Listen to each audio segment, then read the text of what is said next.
Welcome to Rick's Europe. Today we pull back the curtain on what might be the biggest financial betrayal of the Dutch people in decades. The Dutch pension system, once praised for as one of the most stable and fair in the world, is being dismantled.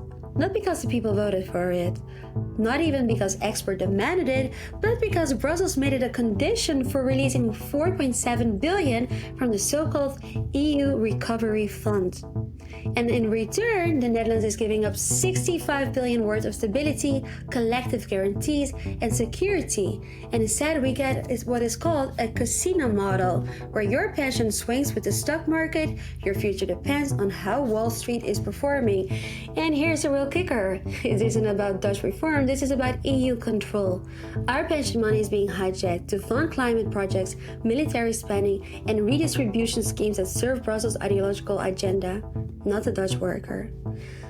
What a drama. Let's unpack it. And to do so with me today is Bart Reijmerink. He's the editor-in-chief of NieuwRechts, the leading conservative platform in the Netherlands. Bart, thank you so much for being with us here today. Yeah, thank you for the invite. And it's quite important to talk about this pension topic because, as you said, the Netherlands have the best pension system in the world. I truly believe so, but we're on the brink of like an economic suicide with it. Yeah, I took a lot of inspiration from your website. You wrote a great deal about it. Thank you for doing so and informing us. Could you, for the non-Dutchies who are watching this right now, explain what is actually really going on in the Netherlands? Isn't this essentially a bribe?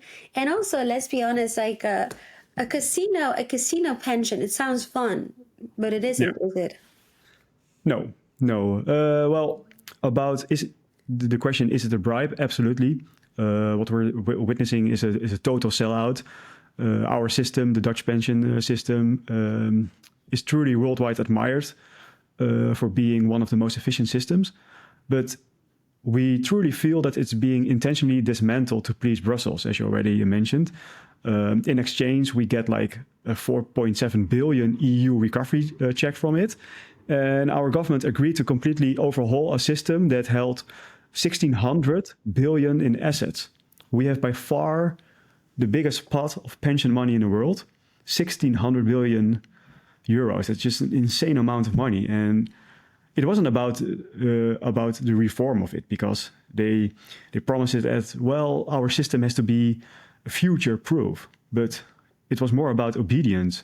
And that's why a bribe is maybe even like a generous term. This looks more like extortion dressed up as policy. Yeah. I cannot even imagine this is legal, to be fair. It sounds so undemocratic because when we look at the process, how they came to the reform, the Dutch citizens, the Dutch taxpayers, didn't even have an option to opt out. They were obliged to agree with it. But what we're actually seeing is that money is being stolen from them. This is money that they've been putting aside month after month, being a good citizen, doing all of their duties. Yep. How is this even democratic?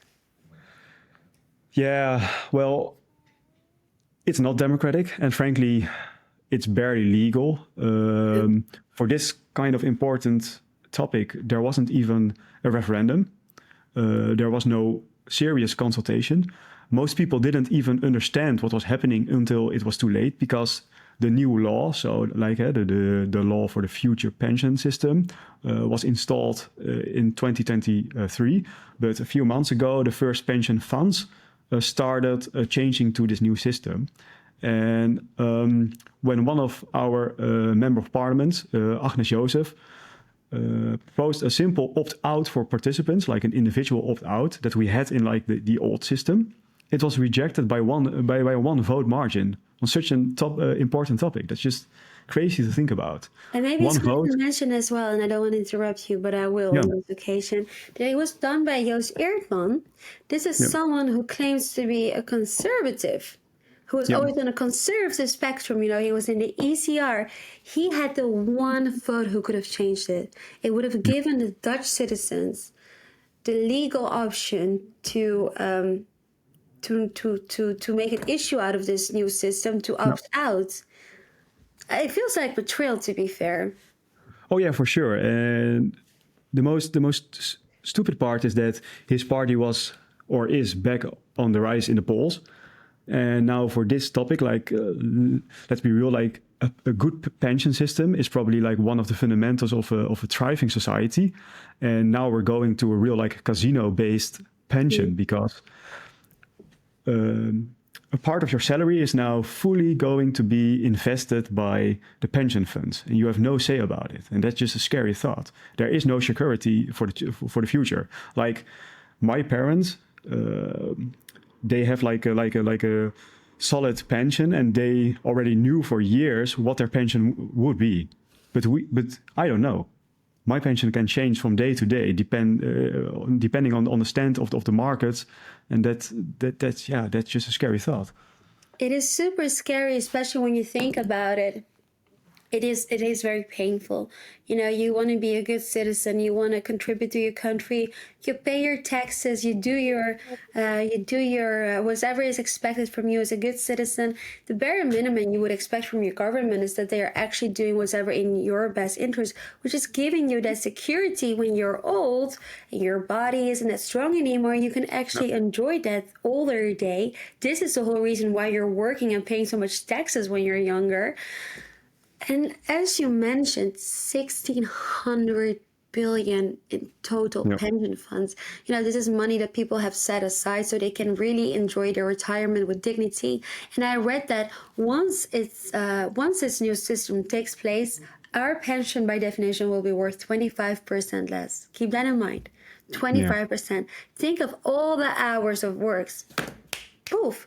That can be years of work that you invested and is gone, and you don't even have a saying in it. You cannot make an issue out of it. You just have to accept it because our Dutch government decided to play Russian roulette with your pension. Yeah. Even more so when this was being discussed in our parliament, there was a socialist MP, member of parliament, who said, well, it's not actually really your money. It belongs to us. Yeah. Are we turning into a communistic country? Oh yeah, for sure. Yeah, it's just crazy to see that people and what you said, like left-wing member of parliament saying that that a part of your own salary isn't your own property. That's just that's part of like the government, and that you have no say in it. It's just crazy. That's not even like social democracy. That officially that's our system, but it's just a creeping collectivism. And people work their entire lives, saved diligently for the pension, and now their savings are forcibly collectivized, de-risked for the state. But in the end, like re-risked for the individual, and that's just it's mind-blowing, and it's a massive wealth grab. As you already mentioned, like 25% loss of our pensions, and that's we're really on the brink of becoming like a soft socialist state with where basic rights like property rights do not exist anymore. Yeah, you can leave the soft part out, I am afraid. The pattern that we see, and it's repeating over and over again, is that you have these technocrats, these unelected Eurofederalists that are governing us from Brussels. They come up with an idea. It can be the Green Deal. It can be putting more money into army. And we have to pay. And there's no one in Europe that pays as much as the Dutch citizens, especially now that they're using our pensions that we worked for decades as collateral. And they don't care. I just don't understand how, as a member of parliament, when you are elected to fight for the rights of your citizens, you can betray them like that and still sleep at night. It puts shivers down my spine, to be fair with you. And I'm done with being the sugar daddy of the EU. I keep saying it, but we are like a sugar daddy for the EU. We keep paying and we keep paying. I'm just wondering, what do we get back at this point? Well, not that much, besides stress and insecurity, and probably even another world war if it's up to Ursula von der Leyen and Macron. Yep. To be fair, when you look at it, Bart, from your perspective, what will be the real consequences of this pension fund? Well, the consequences are, of course, brutal. First, pensions will be no longer guaranteed. If markets crash, your retirement crashes with it. Second, I think people close to retirement are hit the hardest because they have no time left to recover losses. For example, like I'm 28, I can build up like my own pension next to like the official pension system. So that can be like my safeguard. And the third thing is the trust is broken. Why save for 40 years if the rules can change overnight? Financial security becomes, as you mentioned, like Russian roulette. And that's not a pension, that's speculation. Yeah, you're completely right about that. So what I also want to mention is that in the old pension system, we created like a welfare state with it, where people trust the system. And with this new system, it's again the distrust in like the system that just also like it shatters a society, because people do not trust each other or the government anymore, and that's just it's also just a bad sign of a society in decay in the end. It does shatter the trust, but I think the trust in our government has deteriorated a long time ago. And that was one of the promises that all of these cabinets came that said, oh, yeah, we're going to restore trust. Well, they did an immense job, even making it far worse. I didn't know that trust in government could be this low, but they keep digging and digging and digging. Yep. You know, final things that I want to share with you, as we mentioned, there's not really checks and balances. We started with the Next Generation EU fund, billions just disappeared, and we have to pay for not even our kids, probably our grandkids, because the interest on the rent is on the debts is so high as well. There's no checks and balances. They can do with our money whatever they want to do. There's no referendum. There's no real debate. There's no transparency. Bart, what is your final thoughts on that?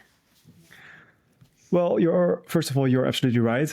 I think that my country, the Netherlands, has become like the EU's ATM. We pay, they play. And we hand over we hand over billions for green fantasies, migrants redistribution, and also military posturing.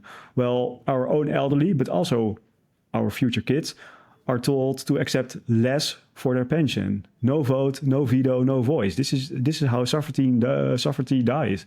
Yeah. Not with tanks, but with treaties. And I think we in the Netherlands finally have to say to Brussels, enough is enough, because they now own our future and we have to get our future back.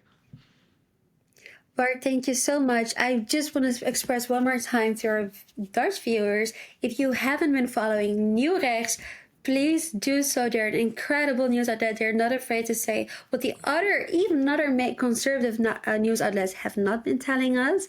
Like, for example, the corruption scandal within NATO. But Bart, if people want to follow you personally, what's the best way to do that? People can also find me on X. Like a few months ago, I started like my own personal channel on it. So they can always just type my name into X and then they find me. So just add Bart Reijmerink. Well, that's easy. Yes. Thank you so much for being with us here today. And of course, thank you so much for watching.